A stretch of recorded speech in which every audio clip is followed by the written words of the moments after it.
Hi, everybody. Welcome to today's Worth and Wealth webinar. My name's Carrie Palazzo. I work in the Office of Economic Empowerment. Today, we're going to hear from Erin Smithers from Citizens Bank about spending and budgeting strategies. Erin is a senior risk manager in consumer fair lending compliance at Citizens. With over 20 years of experience and roles across consumer credit risk, business banking, and quality assurance. She also manages the Prepare RI internship at Citizens and leads the Elevate Community Pillar, focusing on workforce development, financial empowerment, and community engagement. Erin holds a BA in Business Administration and Enterprise Risk Management and an MBA. Erin, thank you so much for being here today. Thank you. Thank you for the introduction. First, I want to say that, in order to actually thinking about savings, thinking about spending, right, you actually have to know that what exactly type of income that you have in order to actually get going for savings. So let me actually open the floor to ask you that what type of income that for the participants or even for the panelists that on today, and what are two major type of incomes that you know? And we all know that income is really the money that you receive, right? So it's basically the sources of income. So let's take a look at that. What would be the sources of income that you receive? So in the chat, we have wages, work, interest, salary, and investments, just to name a few, a lot of salaries. Yes. That's great. That's really good. These are all very good answers. And I would say that generally, depending on what type of job you have, so the salary could either be, you could be self-employed or you could holding down a job. For example, I work in the corporate world, right? But also there's also freelance incomes, right? So what I didn't put it in there as the part of the bio is I'm actually an entrepreneur outside the bank. So I have a small media company. I also work as a freelance photographer in performance art. And sometimes when I have time, I help nonprofit with marketing and branding strategies. So this type of income is actually freelance. So that means that it's basically paid as if I decide to work. And nowadays, my day job is very busy, so I really taking on good amount of work like what I used to do, because I was a single mom for many years. So I had to hustle. I had a steady job that coming from the bank, but I also made money outside the bank. And these were my freelance incomes. Besides a lot of the ones that you listed, interest and all of that, if you're receiving public benefit, and that's actually a source of income. And sometimes you could receive, chunk of gift or dividends or something like that, depending on what that is, that's also income because it's really money you receive, right? And also I know that when my kids were little, when they were teenagers, they used to either babysitting, dog walking. My son, I think, did mowing the lawns and doing the leaves, and I think doing the winter time. I live in Providence, Rhode Island, so he would actually shovel the snow. So all of those, they receiving those type of, I would consider smaller seasonal incomes, and as well as these were freelance, right? So it's really based on what you can collect. And then talking about expenses is really, what are you spending your money on? So type of expenses, let's just take a look at this. So if I'm asking all of you, what are some of the fixed expenses that you all have when you think about budgeting, right? We all have a whole list of this. I remember my son, when he got the first job, he actually jokes about that. This is not fun to be an adult because all you do is making money and pay bills. The definition is fairly true, right? So what are some of the expenses that you consider? That let's think about that, in the category that let's focus on fixed ones. I would say that the fixed ones, maybe it's tied into necessity, because when you think about, spending money, it's either paying for something it's absolutely necessary or paying something as what you want to do, right? As you like, For example, I like shoes. I love books. And so I spent money on books and sometimes on shoes. So, but those are not things that I absolutely need. I could absolutely cut those, right? So when you're budgeting, you have to think about what type of expenses that you have. So let's take a look at what type of expenses that you have put in the chat. Yes, we have a whole bunch. We have rent, mortgage, electric bill, groceries, car, debt payments, internet access, just to name a few.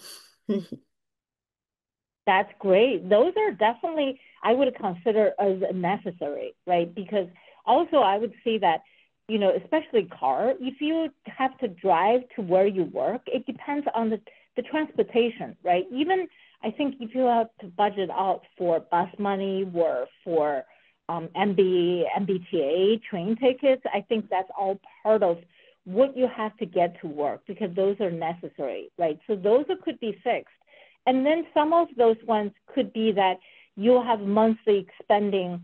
I used to have a big house before my children were, finished colleges and they're out of the house at this point.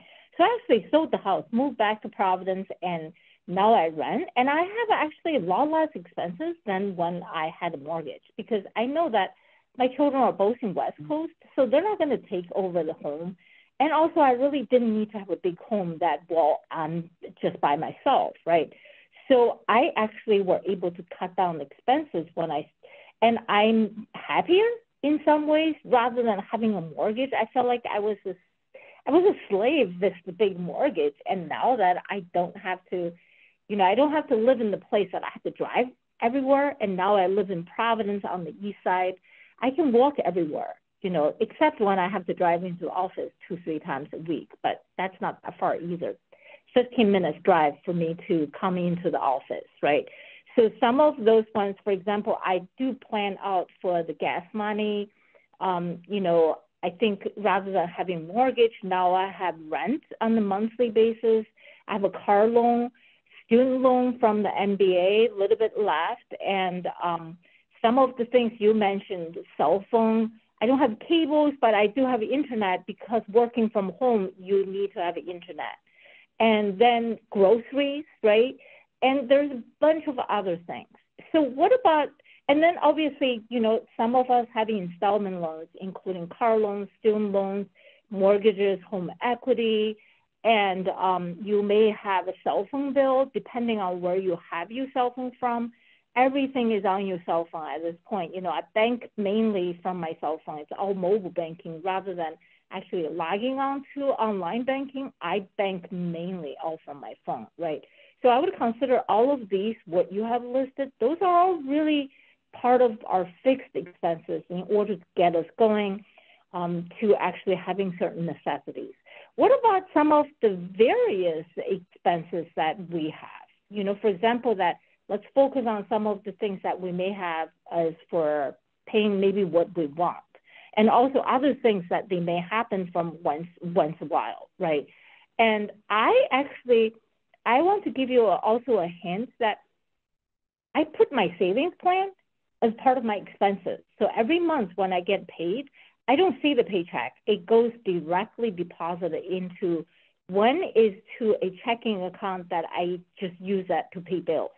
One actually is for savings, and one, what I call that pay myself, it's actually for emergency savings. So it really goes to 3 different ways. I would consider that, I budget that out for savings just to kind of, that's as expense. So I don't actually save them, so that in this case, I actually build an emergency saving just by itself. So what are some of your various expenses? I mentioned I like to buy books and, I buy shoes. Why do I need, too many shoes? I don't know. I feel like sometimes you've got to reward yourself once in a big while, right? And if you could budget. So let's see some of your expenses that user is coming in. I know that when I used to have dogs, I had pet expenses, and I actually had a savings account for that as well. So what are some of your expenses that you have to consider that on the either regular basis or maybe once in a while? So here we have vacation, charitable donations, Mm, food, gifts, mm. as of right now. So yes. That's pretty right. That's pretty right. I think I didn't put a charitable donation into there. It's because at Citizens, you can actually put that as a part of your paycheck. So you can request to have that go different ways. Because I do sit on a couple of the nonprofit art organizations in Providence on their board. So I try to having that donation coming out of my paycheck. It's biweekly. So it comes out and then the company matches a certain amount. And then another thing coming out of my paycheck is a 401k. So I mentioned that I was a single mom for many years. I did minimum of what actually the company would match. Now I actually try to catch up. So that's part of the expenses, but I don't actually, because it's budgeted into my income, so I don't actually see them. So it's kind of automatically just gets deducted. And some of you may have this as well. I have an HSA account, which is tied into the healthcare savings. So that gets deducted for paycheck. And then I use that to pay for co-pays, for medical expenses. But that's just basically for healthcare savings, right? So definitely donations is definitely part of that. And I think also entertainment, right? I think for me, the savings that I have, it's basically budgeting out for vacation things. When I had expenses that when my children were home, they were both runners, and I was told that they can only wear their sneakers up to 500 miles, and they were both long distance runners. Can you calculate how much I have to buy sneakers? That was a huge spending plan. It wasn't, I always felt like when they were runners, that was actually something necessary, even through their college years, right? But now I don't have that anymore. I actually eliminated that and turned that partially into savings as well. So that's great that you listed all of that. So let's take a look, right? So we talked about that there are different ways that you could earn income. And then let's take a look at what exactly this slide is. So in order to actually take a look at how much you're spending, what kind of savings plan that you should create, you have to understand the money that is coming in. So I mentioned that I have both incomes that from salary income as well as freelance. So although I cut down a lot of, if I used to work, let's just calculate in percentage. If I used to work 100% freelancing, working full time, now I probably only taking 5% of what I used to work. So, but I still get income coming in because it depending on when do I want to take certain gigs when I'm assigned, right? So when I calculating my income, it actually comes from both. So it's my regular salary, and then it could be freelance. But freelance is really depending on when do I take in those, and when I actually receiving those income. However, one thing I want to do, bring it up for freelance, is that when I receive those paychecks, they either coming in from an ACH transaction, so it basically direct deposited, or they can come in the form of check. But one expense I have to actually basically budget it out is to pay the tax.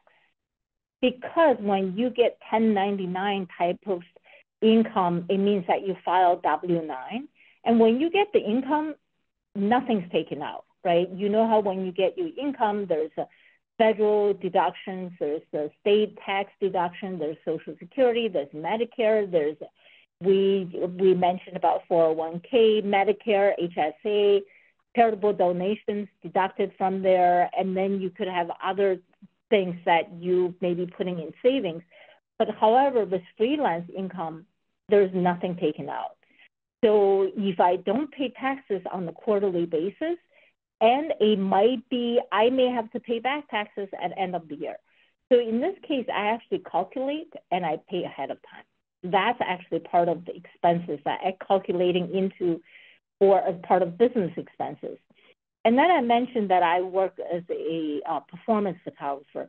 So it means that I would have to calculate certain expenses for equipment. Either it's depreciation or maybe I have to buy new equipment. So that's part of that. So for example, if we're looking at this slide, for me, it could be different. So I could be having pay job number one from my salary, right? And whatever the amount is at the end. So, and then also I want to invite all of you to think that it's basically, if you, let's just pretend that if you make 70,000 a year, but that's actually your gross income. That's have we mentioned about deductions. So the 70,000 income, that if that's gross income, there's nothing come out. And you don't really take home the whole 70%. I mean, the whole 70,000, right? And divide it, let's say, by 12 months. And then if you pay biweekly, then you would have to divide that by 50 weeks, 52 weeks, something like that. So it's really your net income you should be calculating. That's why I even think that even this, my pay job, for example, number two, as a freelance, I actually would plan what would be the net, and at least deducting out from what I need to pay ahead for the taxing, for the taxable part, right? So I don't receive any public benefit, so there would be zero there. There's no child support, no alimony, there's no other income, so total income would be a combination of that. And expenses, we basically, all of those we actually mentioned, right? So utilities, healthcare expenses, cell phone, right, transportation, because you have to calculate in there if you have to, for example, that you have to go to places, right? You have to live. And a lot of those are necessity. And some of you mentioned about expenses for debt payments, clearly, because I have a credit card payments and, I have a student loan payment. And so you have to kind of calculating into what is exactly is your gross income and then the net income from paycheck to paycheck. And if you have, if some of the things that going directly to your savings, and do you actually have extra left, right? And what are you planning on that? Is there actually certain emergency expenses that could potentially coming out? So I think that also, I think we all can feel this, right? Every year you get a small percentage of raise if we're lucky, but that's not matching to now the cost of living. So I the have to growth see, rate Erin. I have haircuts and childcare. Yep. I It's agree. big. I absolutely agree. Yeah, I absolutely Yeah. agree. So I think healthcare, we have Cigna, and I have to say I am not a fan of this healthcare plan. It's just because although it's a healthcare plan, but you never know what percentage of the copay you have. I seem to get bills all the time. So luckily I have an HSA account, but that's coming out directly from my from my paycheck, right? So another thing that it's funny because right now I just moved to a new role. This would be 7 months ago. So I came back to office. But prior to that, I worked in credit risk and led a big team. And my job was fully remote. So when I started that job would be 3 years ago. And the first couple months, and I keep on looking at my paycheck and I go, I don't understand why there's extra money in there. Well, guess what? When I used to come into the office, I would buy a latte as soon as I come in. We have a really good coffee bar at our headquarters, right? And then we have a cafe that have chefs that from Federal Hill, which is Italian food that's very famous in Providence. So I would buy breakfast and lunch. And then at that point, I was also finishing MBA. So I would actually sometimes buy extra lunch to pack to go to school. So there was so much money I was spending with 2 lattes and everything else. And plus, think about traveling, right? I would either travel to certain sites where I would have to go into office at least 3 days a week. All of that were gone because I was working from home. So there's certainly extra money. So, and then I realized now that I'm back to office again, even though one day less, I actually stopped buying lattes. I bought a machine that could actually make the espressos. I cannot tell you, it's when you're calculating in the long run, when you're really paying attention to your expenses, when you're cutting down certain things that you can, now I actually bring my lunch.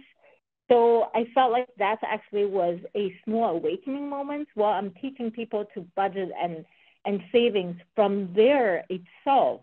For the 3 years I was working from home, there's actually 2 or 3 trips that I could have saved now that both my children are West Coast, and all of those savings that I accumulated, now I can actually go see them more often. So, that was something that it's out of spending habit that without even just thinking, because I just thought, I come to the office and there's no time to cook. But now actually compared to what I used to spend, I probably only spent less than 10%.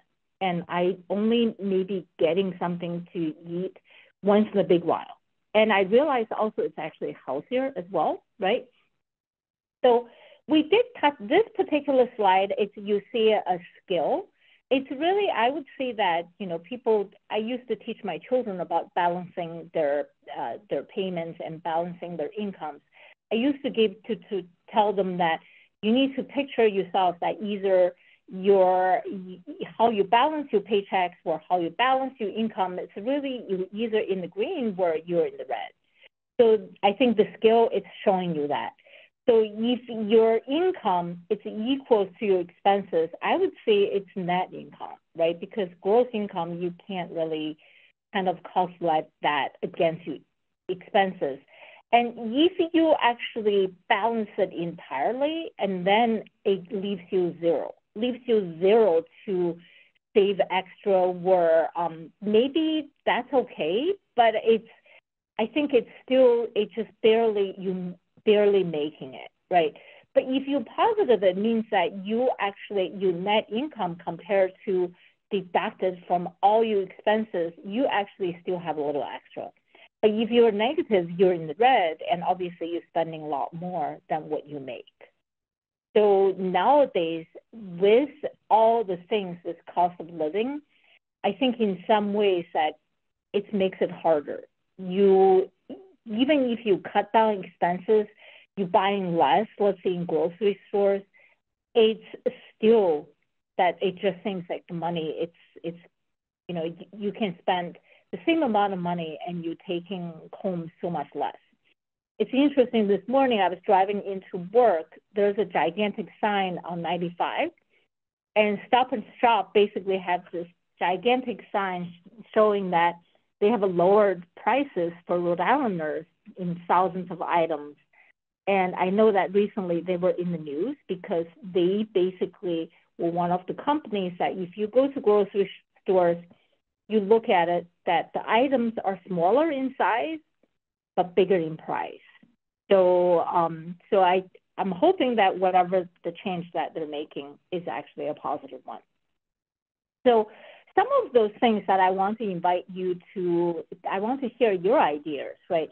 I mentioned to you that I don't actually do daily savings or weekly savings because in some ways that now I realize that the savings, I call that expenses in some ways, that it comes out of my paycheck. And then if there's extra things that I could cut out, like even if I love the lattes at work, it makes no sense for me to actually spending, let's say $5, $6 just for one latte, right? And on a daily basis if I come into work. So some of the ideas that I have generally is actually on the monthly basis. And on the weekly basis, maybe I look at the bills, I track everything on the Excel, and I also use the app. So I want to open it up to see that, what are some of your ideas for savings? How do you track your spending? How do you save? Do you put your money in the envelope under the mattress, or do you actually, do you do something that at the bank, or how do you save that? Do you have a money market account? Do you have a high yield savings account? And let's hear it. So what are some of your ideas for saving? Okay, we're gonna give it a minute and see what people say. Yeah, and you're more than welcome to share too. Oh, yes, I am a fan of high yield savings account personally. I think they're awesome. We have I traditional agree. savings, so that's probably the commercial bank someone put here. Someone said they have a money transferred to savings account every paycheck. That's awesome. That's great. Money back Yeah, I from call credit that too myself. cards. Oops, sorry. What is the second one? I'm sorry, I didn't hear you. I apologize. Yes. So money back from credit cards. So more, I'm thinking, sounds like a cash back or something like that. Someone had Mm, a second job and that money goes into a savings, which is really nice. mm. I Yeah. love that idea. That's actually why I freelance because sometimes I feel like that's the things that I buy the things I want and I still try to be careful, right? Because for me, I always think that, it's a few years ago when I had three rescue dogs and one of them, he's a Welsh Terrier. He's always getting into accidents. And so he actually stuck himself behind our house in the shed and broke his leg, and that cost me $2,300 just for that visit. So actually, and I didn't have extra savings for my dogs at that point. They had pet insurance, but it didn't cover the accidental or all of that. So since then, I started a savings account because of Winston, right? So and then I had to pull out my credit card, put it on the credit card, and we all know that it takes you a while to pay back the credit card. So I think that's always a good idea. So for my second job, when I freelance, I, once in a big while, if I like this a woman-owned company that for shoes, for office shoes. So once in a big while, if they have a good clearance, I buy a pair of shoes. And I don't always hold back to get books, but I do get a lot of free books from Harvard Business. So, so in some ways that I try to look into things I could save rather than buying things, especially clothes. If you have a certain style, you don't have to kind of always go through what they call that trend, right? So you can really figure out ways that how to save. And I have a high yield savings account as well, actually through Capital One. Even though I bank with Citizens and as well as a Santander, I don't actually have a savings with them is because they don't pay much for the traditional savings. So I think I mentioned that I don't do anything that is a mattress type of thing.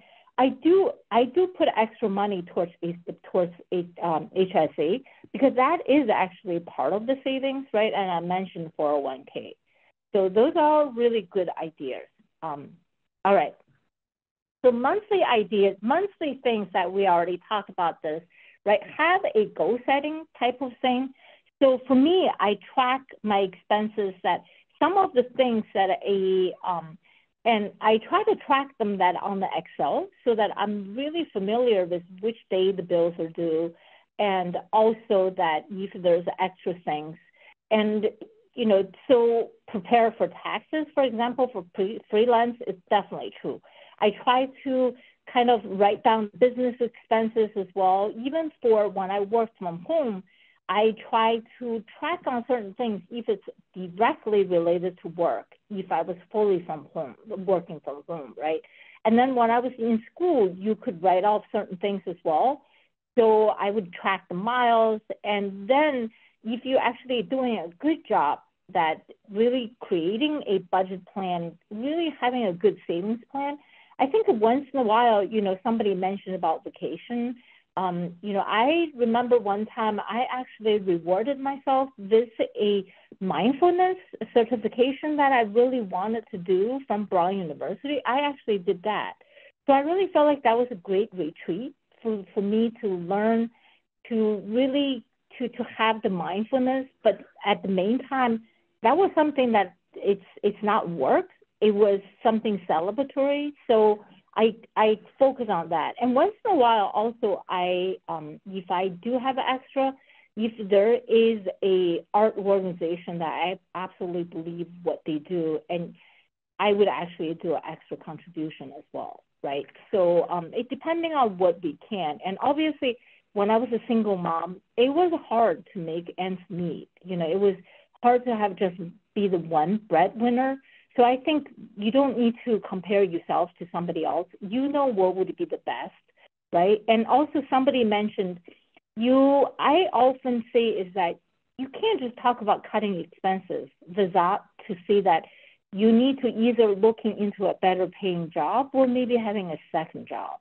And then, of course, it's not feasible for somebody to have different jobs. When I was freelancing, I chose to do something that without having overhead. That's why I have always worked as a freelance photographer for performance, so I could go in and out. So you could look into some type of a second job that would tie into the core strengths that you have and core skill set, right? Maybe there are certain hidden potentials that you don't know that, because we're not going to be able to achieve that with the high cost of living these days.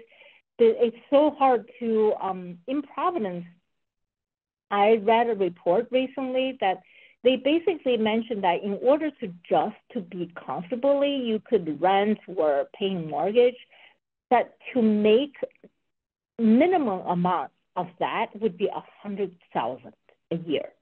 And I know that not everyone can make that job bracket, right? So think about that. That's something that it's to a lot of people that's not achievable, right? So, and then think about the rent is so expensive. Even though you cut expenses with cost of living, you have to think about that. The job that you have, is there something else? Can you grow more potential? Can you get a better job? Can you expand your skills? Does your job actually come with not just the income, but other perks? Like citizens, right? We have education reimbursement.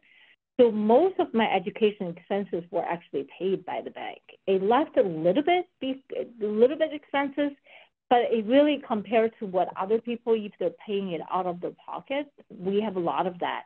We do have sick days, we have house insurance, we have personal days, we have a bunch of those perks. And this year they actually even added that if you want to get a certification, guess what? That mindfulness certification I paid a couple of years ago, now that if my manager think that would be something tied to my work, that could actually be paid, right? So think about jobs that not just a job for a paycheck, but also jobs with perks. And definitely expending, you can't really just cut down expenses. You have to look into how to increase your income. And so that would allow you to be able to looking at your budget, evaluate your expenses, then calculating your expenses, and to see that if you could budget better and save a little bit more, right? So this is exactly tied into that. And when I talk about certain things, my daughter actually, this occasional activities, I mentioned my daughter moved to West Coast, right? One thing I didn't mention to you is that I actually love to garden. So I have hundreds of house plants, even though I live in an apartment, and I'm always propagating them and giving them to people as gifts. So a few months ago, when my daughter was moving to West Coast, she was going to get rid of most of her furniture, which I helped her to furnish her apartment. And then she actually says, "Mom, you don't sell any of your plants. Do you think I could take some of your babies and sell them in the yard sale?" She actually sold more plants than her furniture. And I was glad that actually contributed to help her to move, right? And then she always jokes that I just put things in Goodwill rather than put it on Facebook Market or something else. She actually sometimes sells things in Facebook Market. I think she also did certain things on eBay. So I feel like I don't have time to manage all of that. But if you could, and you're pretty savvy on those, and I know that one of my coworkers, she goes to CVS and she basically doesn't pay anything. She's great with coupons. So she has extra things that she can buy and from the coupons and everything else. And sometimes she even tells me that CVS and Stop and Shop, basically, the money that she's getting it back, they're actually paying her to shop in some ways. That's almost like that. So if you could looking into this type of, it's not for me. I can tell you that. But I don't know that if some of you could have that potential, right? So items that maybe you don't use, maybe you could be able to do something like that, right? And I know people sell plants on Facebook Market, by the way. So if that's something you could look into, and as a second part of the income. And we did mention about that. And I mentioned about workforce development to look into the longer potential. I do try to help people to look into what exactly are your, what is your personal brand, right? What do you believe? What are some of the core values? What are you good at? What does the world need? And can you use what you're good at and what you believe into your profession? And also that would, can you work on something that give you joy and provides a purpose, right? So for example, volunteering, it really fulfills me. So look into some of these things, right? Look into that. If you could actually potentially getting into a different career, maybe look into education perks that to kind of really look in the long run rather than just to see that, because no one can just cut down expenses. You have to increase your income. So this is some of the things that, obviously one option is decrease your income, decrease your expenses would be that. The things that you always have, is that really what's necessary? Is that just what you want?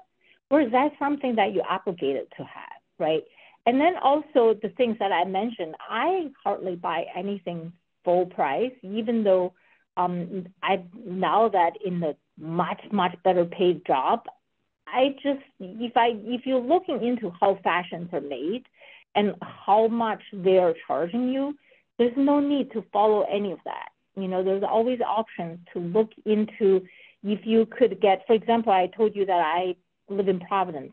So even when I was a single mom, I used to take my children to go to Harvard and to actually looking into certain free concerts, free talks, and museum visit to the Harvard Peabody Museum on the Sundays, right? A lot of things you could do for free. You just have to look for it, right?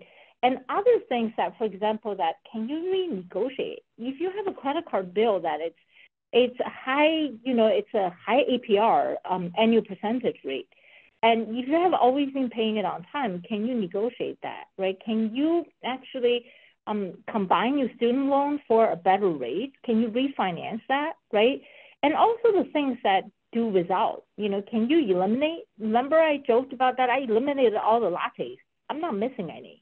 Actually, now that from what I saved, I bought a really good espresso machine when I calculated from what I saved, obviously, and then to the potential savings that I would have, not having all the lattes at least, $10 a day if I come into the office, that machine actually basically would be paying itself.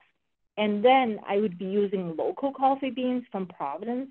And they make you feel good that you're supporting local business as well, right? So some of the things that can you eliminate? Is that just something you want? Like, do I need so many fancy shoes? No, I don't. So I cut those. I joke with my daughter a lot because she buys a lot of makeup. So I often say, it's like, do you need a whole desk drawer of makeup? She thinks otherwise. So I think, some of the things that can you eliminate? So let me open up to see that what are some of the things that you may want to consider to decrease your expenses? So we have someone here. Go ahead. I'm sorry. Oh, sorry. Yeah. No, we have someone here ahead. who's been super savvy with Facebook Marketplace. She's been they have been cleaning out their attic and selling things and cutting down prices, looking for the best quotes on car insurance. So it sounds love that making moves. And then we also did get a quick question earlier on ideas on how to track spending. Oh, so you can use certain apps, but I don't actually use the app. I use Excel. So what I will do is, as a follow-up, I will send a couple trackers. You can actually, I think as a beginner, if you just started to budget, I think it's always good to start from Excel. The tracker basically gives you, it's a FDIC, so it's from a Money Smart type of a tracker. So it lists your expenses, it lists your incomes in there, and then at least you should have a big picture. I'm a big picture thinker, so I generally always look at what do I make? How does the income come in? And then from there, what are the expenses, right? What can I cut off? What are things that I'm only using it once in a while, right? And also, I think the things that somebody talked about, Facebook Market, when I was getting a lot of my suits, because when I was working from home, certainly the clothes was different, right? I really didn't need certain things, and also I realized some of the things that were smaller size, and I'd never be able to fit into it, but they were still in my closet. So I actually gave it to my daughter so she put them on Facebook Market. That's a really good way to, I see a lot of people are really, really savvy on Facebook and, or eBay, or what's the other ones, like Poshmark. So I think, rather than start, there are certain apps. I can send you a couple links as well as a follow-up to the trackers. But I would say start from the tracker that I would be sending you from FDIC Money Smart. At least get that big picture to understand when is your bill due, right? And then even with credit cards, for example, and even track down to that, what's the percentage you're paying? What date is that? What's the balance? And are you only making the minimum payment? Is it going to take you forever to pay it off, right? So while you're tracking that, get that big picture. It's really, really good to understand the big picture that you have, rather than just going blindly to kind of money comes, money goes, and maybe it has a little bit extra, maybe it doesn't. But if you're having that big picture, it really helps you to understand that. So I have a question that actually is there something that you can eliminate? While those answers come in, some of the comments, some people have spoken about apps like Rakuten or Ibotta, Fetch, for rebates, maybe for online shopping. So whatever you spend, you get some cash back.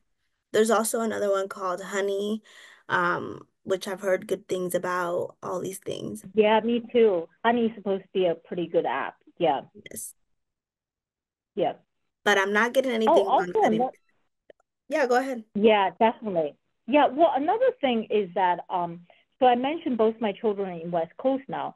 So I actually started a new credit card, as I know that my son has been in West Coast for a few years now. So I actually started I use savings, but I also started American Express that linked to Delta. So while I using it for grocery, I pay them off every month, right? But it gives me a lot of free miles. So I actually get to fly to West Coast for free. Obviously I still have the other expenses, but the miles allow me to do that. So I think some of the things, I have certain credit cards that it comes with little perks, right? Although I think, when you looking at the big picture, take a look, even the credit cards, even the things that you generally spend. Recently, I've been with Amica for over 20 years. And I mentioned that, I was a single mom for many years. It was only recently I said, they charge so much more for car insurance. And just by switching, I actually saved like $150 per month. So I don't know why I didn't do that earlier, but I am a really loyal customer and I love Amica.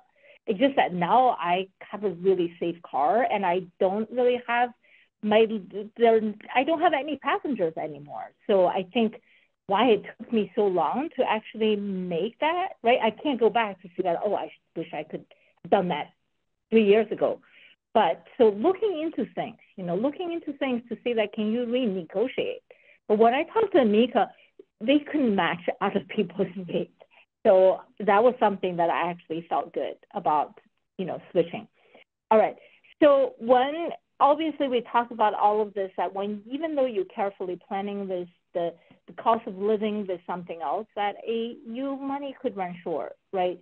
So you cannot just reduce your expenses. You do have to look into options to increase your income.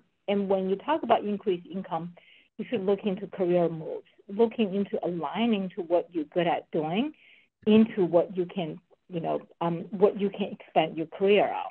And we did mention about creditors.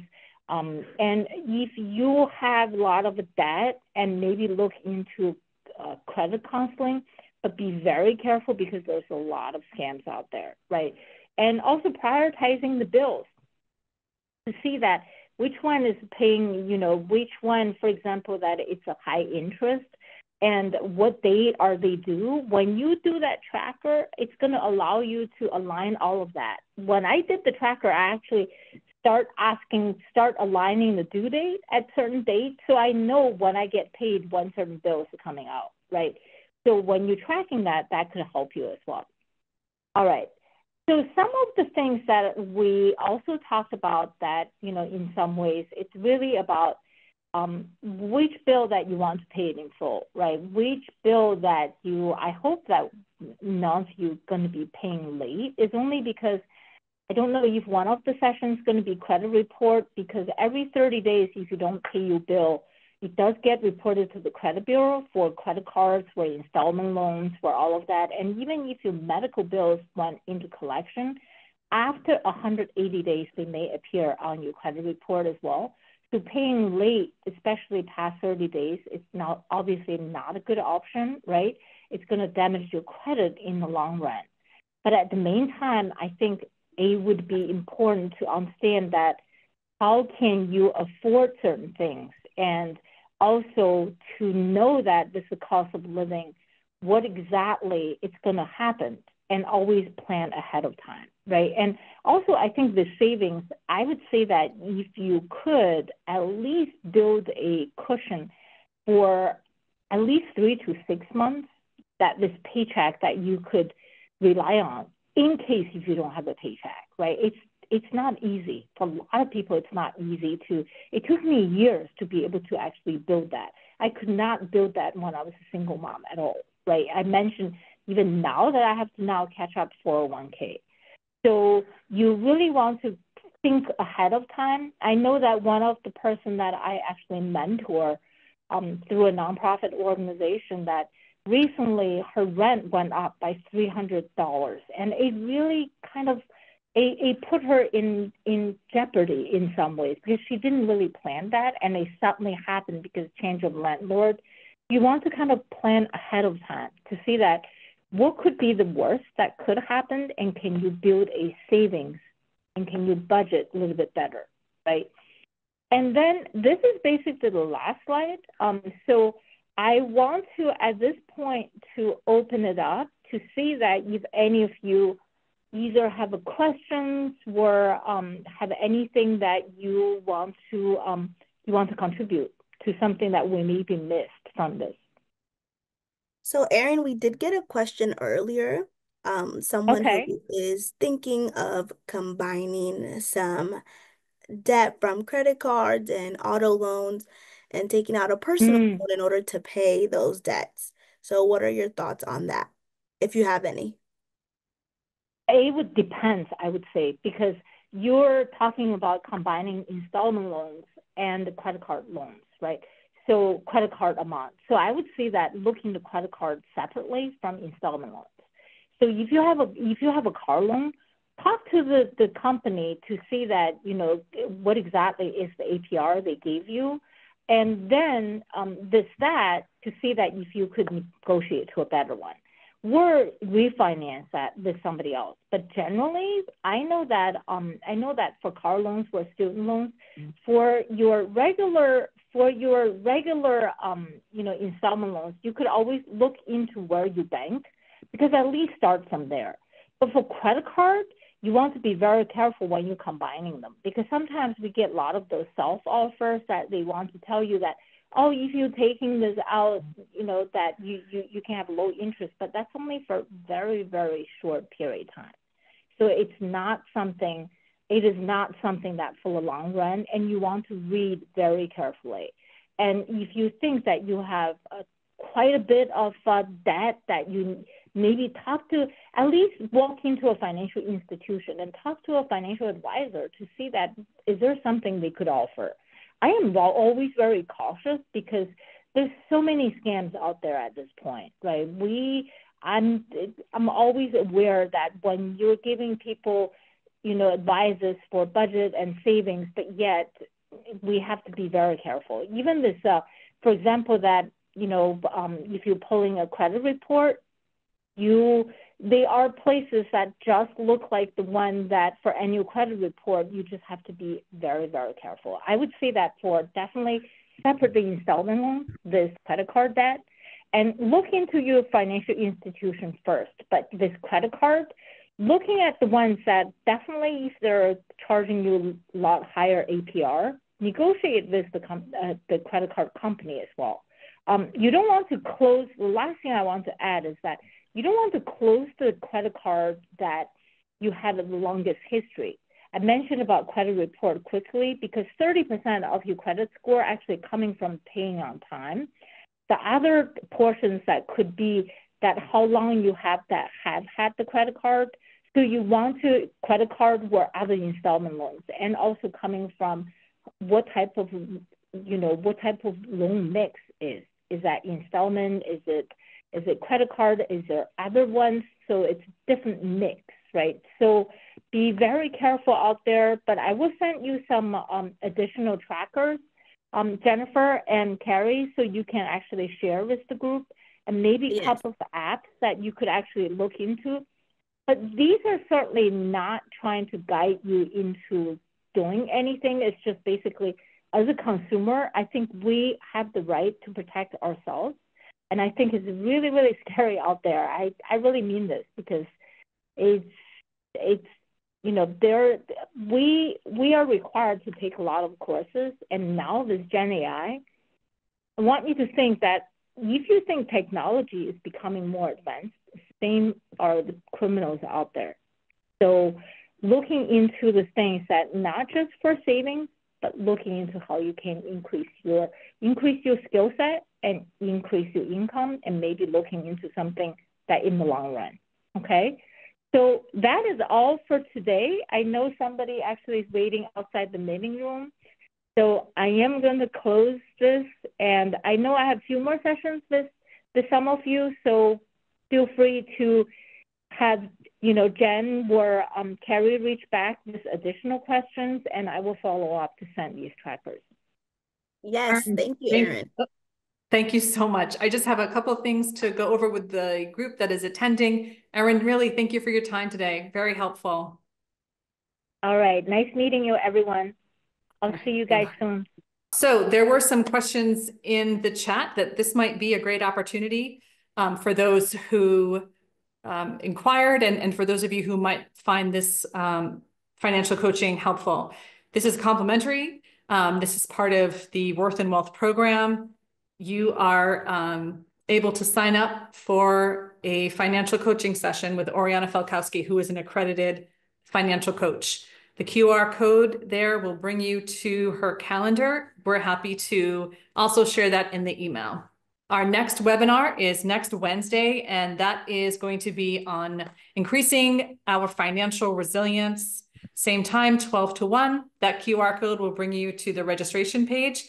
We can also share that in the email.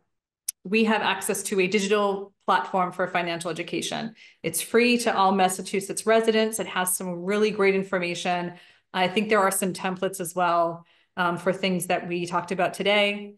Please sign up, share with friends. That will also be in the email. Thank you so much for joining us. Jennifer, thank you so much for your help today in the chat. Everybody have a great day.